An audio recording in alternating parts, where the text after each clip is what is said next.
Estamos al aire con una colega a quien yo admiro mucho, y sé que sabe un montón de los temas que vamos a hablar.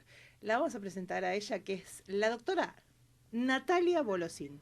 ¿Cómo le va, Natalia Bolosín? ¿Cómo andás, Lau? Un gusto saludarles. ¿Cómo estás? ¿Todo bien? Todo muy Hubo bien. un problema con la llamada y no salía tu llamada, no sé qué pasaba.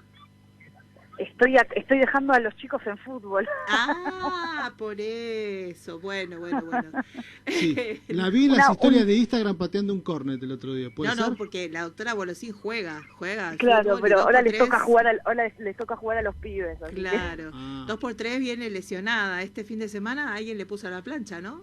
me metieron un planchazo tremendo, sí, estoy con hielo. No tenía, en realidad me habrás visto que me puse un morrón Un congelado morrón porque no tenía congelado. hielo. Sí, Sí, sí, sí, sí, sí, cosas sí. que pasan. Sí, muy bien, bien. bien. Pero ¿cómo está ahora del golpe? ¿Bien o? Estoy bien, sí, Bien, sí, sí, saliendo adelante. bien, me parece. Es una conocida hincha de Boca Juniors.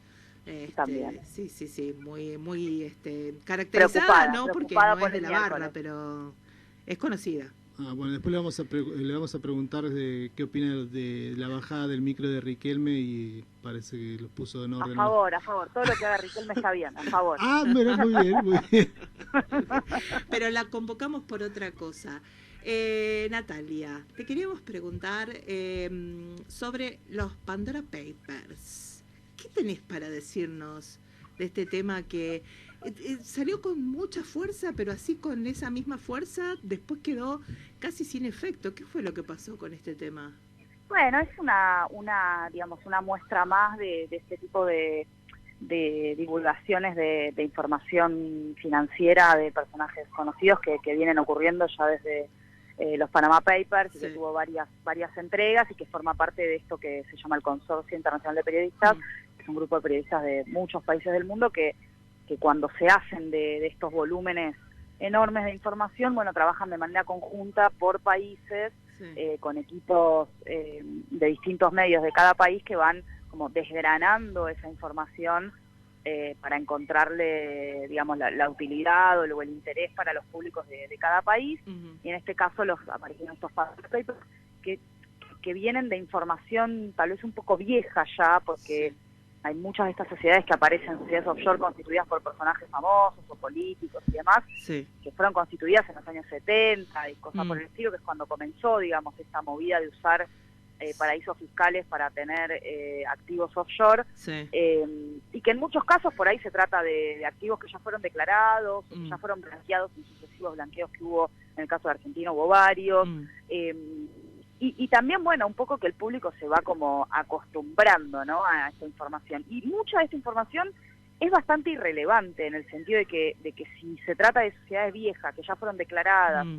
o lo que fuere, bueno, la verdad que, digamos, no hay más interés ahí que el de saber que hay gente que tiene activos fuera del país, pero Sí. en la medida que esos activos hayan sido declarados o, digamos, o no sean activos que provengan de otros delitos, Mm. cosa que implicaría la comisión de un delito más grave que el de evasión fiscal, que es el de lavado, Sí. bueno, no tiene demasiado interés, ¿no? Sí, ahora se habla a veces de evasión fiscal y de elusión fiscal. ¿Cuál es la diferencia entre ambas figuras? La ilusión en realidad es las conductas de ilusión de tributos en realidad son conductas que no están prohibidas por la ley y que Mm. lo que implican es, bueno, intentar correrse del hecho imponible, ¿no? O sea, Sí. si yo sé que a partir o que determinadas actividades están grabadas, Sí. bueno, digamos, me muevo a otra actividad Mm. digamos, hago cosas tendientes a correrme del hecho imponible que es el que implica que pueda pagar impuestos. Ajá. La evasión es distinta, la evasión es, bueno, yo ya estoy comprendida por el hecho imponible Sí. y no, digamos, y no le doy al fisco la información suficiente para que lo sepa, Ujú. o tiene esa información y el fisco sabe que tengo que tributar y de todas maneras no tributo y no pago mis impuestos. Eso es la evasión. Ok. Y el lavado de activos es otra cosa. El lavado de Claro. activos es darle apariencia de licitud, o sea, de legalidad, Sí. a activos que tienen un origen ilícito, Sí. y ese origen ilícito puede ser de cualquier otro delito, incluyendo la evasión, pero también, bueno, el terrorismo, el narcotráfico, Claro. la corrupción. Sí, sí, sí, sí. Eso se puede ver muy bien en la serie esta. Billion. No, no, en la otra, la que se van del estado donde están y se meten en el medio del campo a vivir con un casino flotante. ¿Cómo se llama? acordar ahora. Sale la temporada nueva en una después semana. Bueno, yo no me importa. acuerdo. Pero no importa.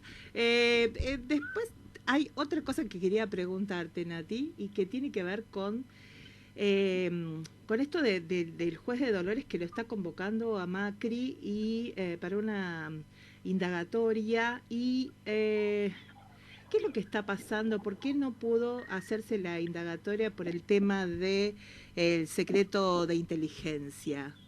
Bueno, ahí lo que pasó es que, digamos, a ver, el expresidente Macri está imputado por lo que, digamos, la gente llama espionaje, que es básicamente realizar actividades de inteligencia prohibidas por la ley, en el marco de digamos, supuestas tareas de espionaje a los familiares de los tripulantes del Ara San Juan. Sí. En ese marco, el expresidente entiende que para poder defenderse de esa imputación, y digo, la indagatoria no es otra cosa que el acto de defensa más relevante que tiene un proceso penal, él lo que dice, bueno, yo para defenderme de esto necesito contar cosas que no puedo contar porque está prohibido por la ley que yo lo haga. La ley de inteligencia protege la información de inteligencia, es información confidencial o secreta, hay distintas clasificaciones para la información de inteligencia.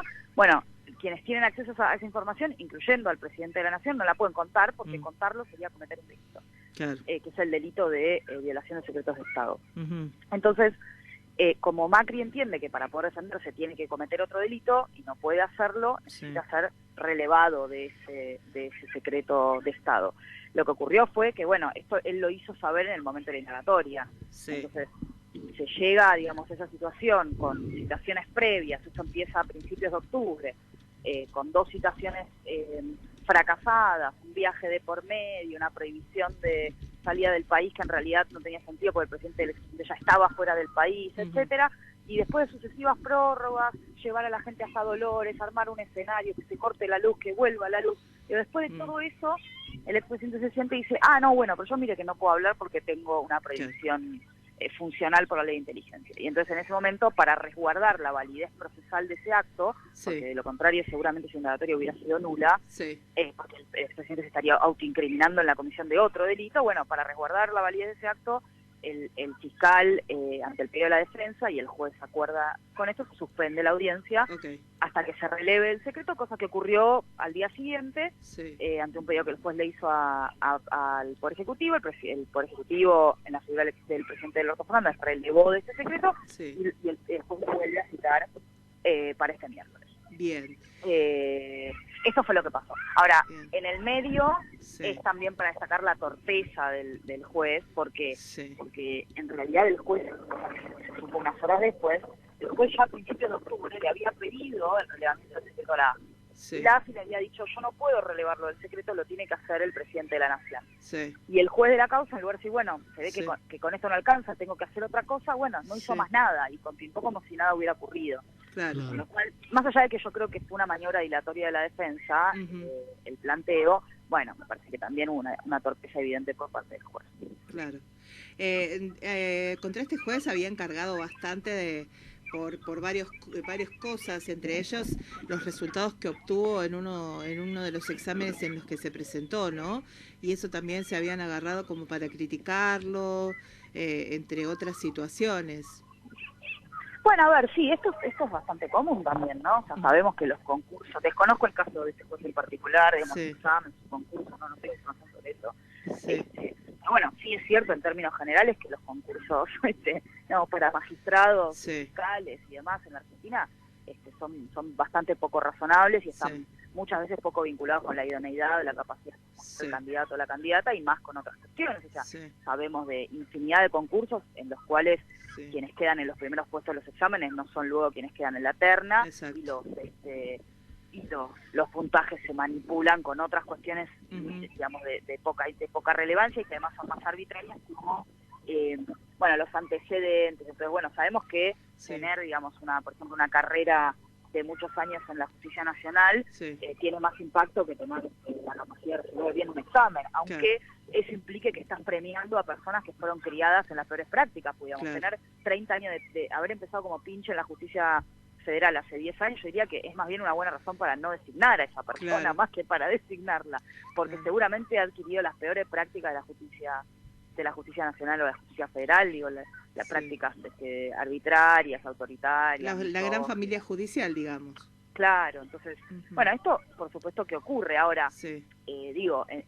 Desconozco el caso puntual, pero también hay que decir que la mayoría de los jueces federales de Comodoro Pi ni siquiera rindieron exámenes, claro. porque fueron jueces designados pre-reforma del 94, que eran designados directamente sin examen, el Consejo de la Magistratura no existía, claro. y los designaba a dedo el presidente con acuerdo del Senado en audiencias que eran secretas, que implicaban en muchas veces acuerdos espurios. Bonadío tenía un cartelito que decía en su despacho que decía yo tampoco llegué por concurso, digamos. Claro. Como diciendo, bueno, vos tampoco, ¿no? O sea, nadie acá llegó por concurso. Claro. Sí, estaban también los famosos jueces de la servilleta, ¿no?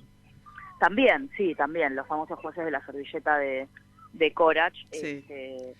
Sí, o sea, por eso digo, me parece que hacer pie ahí en un caso puntual requeriría mirar todos los casos, o más bien empezar a concentrarnos alguna vez en los problemas que tiene el sistema. El problema no es Baba, Bonadío, el problema es el sistema, el modo en el que designamos, removemos y no controlamos a los funcionarios y las funcionarias judiciales y la absoluta falta de independencia que tienen estos funcionarios y funcionarias para moverse con libertad, especialmente cuando se trata de causas que afectan al poder, no solo al poder político, al poder, ¿no? Claro. Y en este caso, como decías vos, se le está investigando a Macri por estas escuchas ilegales o escuchas por fuera de lo que tiene permitido la figura presidencial a familiares de los 44 fallecidos en el hundimiento del Ara San Juan, ¿no? Y entonces yo por lo menos me empiezo a preguntar, digo, ¿qué interés podría tener en escuchar a estas familiares de estas personas que fueron víctimas del Estado, porque ese submarino se hundió no por la gracia divina, sino porque lo más probable es que no haya estado en condiciones de estar en el agua, ¿no? Yo la verdad que lo desconozco, pero digamos, entiendo que ahí hay cuestiones políticas que exceden, digamos, no tiene que ver con, bueno, hay una responsabilidad del Estado, o no lo sé, digamos, porque esa es una cuestión que también se está investigando. Pero sí, digamos, es cierto que fue un hecho conmocionante que afectó a toda la sociedad y que al gobierno, políticamente al gobierno de entonces lo impactaba y mucho. Entonces, siempre para cualquier gobierno, yo diría para cualquier sector de poder, porque también hay que tener, no hay que olvidarse de que en la Argentina los servicios de espionaje ilegal no operan solamente para la política y para los gobiernos, operan para la política en general, no solo para los gobiernos, también para las oposiciones, y operan también para el sector privado, o sea, digo, el sector empresarial, el sector de poder en la Argentina también acceden a información de inteligencia ilegal, y esto es más viejo que la escarapela, no estoy diciendo nada que no se sepa. Entonces, bueno, es esto, la información es poder, el poder quiere tener información. Entonces, digo, si efectivamente es cierto que lo que le miraban a los familiares de los tripulantes del Ara San Juan eran sus opiniones en las redes sociales, bueno, pareciera que eso no tiene nada que ver con tratar de investigar qué pasó con el Ara San Juan, sino más bien con manejar o contener políticamente ciertas cuestiones. Claro. ¿Tenés alguna pregunta, Tito? Sí, siempre se conoce indicadores internacionales de corrupción, ¿no?, de los países, y Argentina siempre está como ahí peleando los últimos puestos. Pero de un tiempo a esta parte en la actividad privada se viene trabajando mucho, o por lo menos se da a conocer, no sé si es tan real el trabajo, esta cuestión del compliance, creo que se llama, ¿no? Compliance. Sí. ¿Cómo se está trabajando también estos temas de anticorrupción en el Estado, o no se trabaja para nada? No, a ver, la Oficina Anticorrupción tiene un área de planificación de políticas de transparencia que se supone que trabaja desde una mirada un poco más preventiva, o es lo que debiera hacer. Algo de eso se hace en todos los gobiernos, pero bueno, digamos, el gran punto acá es que digamos, los organismos de control en el Estado, digo, ¿no? Los organismos de control, porque compliance tiene más que ver con las políticas de cumplimiento regulatorio por parte del sector privado, pero en el Estado el gran problema de los organismos de control no tienen digamos, garantías de su diseño institucional, no tienen ninguna garantía tampoco de independencia, de autonomía. Entonces, digamos, si miramos lo que hace la Oficina Anticorrupción, lo que hacen los entes reguladores de servicios públicos, lo que hace la CIGEN, el único organismo que está diseñado para funcionar más o menos bien, y por eso ha funcionado, y incluso durante el kirchnerismo, fue el que realizaba los informes que después alimentaron algunas investigaciones interesantes, es la Auditoría General de la Nación, porque tiene un buen diseño, no del todo razonable, pero un buen diseño institucional en la Constitución, aunque todavía le falta una ley que esté conforme con la Constitución, porque en realidad la auditoría se creó antes de la reforma y después aparece el artículo de la Constitución que la regula de una manera un poco más razonable, y la ley que seguimos teniendo es una ley previa que no es del todo conforme a lo que la Constitución establece. Entonces, por eso también durante el kirchnerismo, por ejemplo, el titular de la Auditoría General de la Nación, el fallecido y querido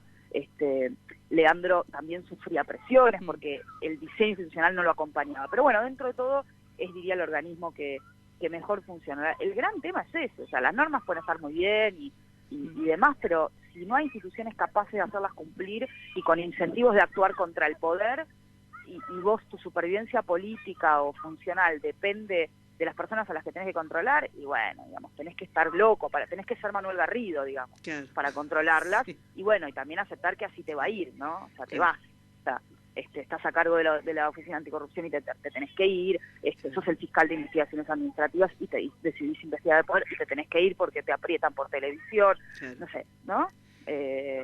Bueno, sí. Esto es lo que hay. Sí. Sí, yo todavía recuerdo cuando funcionaba la Oficina de Investigaciones Administrativas, ¿no?